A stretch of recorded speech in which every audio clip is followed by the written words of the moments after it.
Imagine a board lying flat in a parking lot. The board is 200 feet long, 18 inches wide. It's safely fastened to the ground, and it won't move. There are no handrails to hold on to or any other safety harnesses.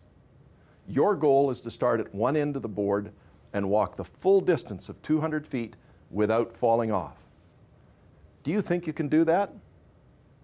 Okay, if you're like most people, you're confident you can walk across the board successfully.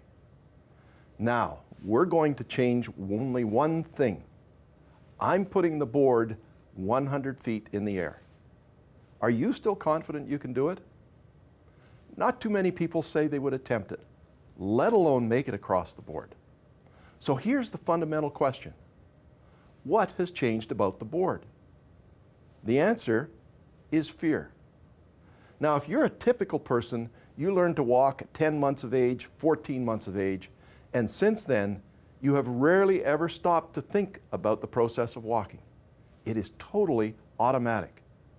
So if I can take away your ability in this example by introducing fear, then what role do these same fears play in the workplace? How much can fear or anxiety or a lack of trust impact how people perform in their jobs? The reality is that for many employees, the workplace is just such an environment.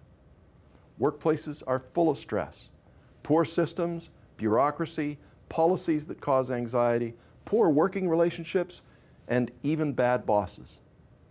All of these emotions and more come into play every day in the workplace. The real question that we need to be asking ourselves is not whether or not some of these elements are at play in our workplace, but rather to what extent they exist. To put it in the terms of the exercise, when your employees come to work every day, how high is the board? What elements in the workplace are causing these emotions to exist? How do you fix them? What can you do to put the board on the ground for your team? What is your culture telling you about what it's like to come to work every day?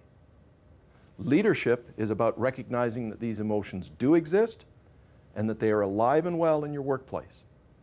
The bottom line is this: you can't begin to understand the inhibitors to a fully engaged workforce unless you measure employee engagement and understand how high the board is set. Once you understand this, you can begin to correct the inhibitors and begin the journey to a more engaged and productive workforce.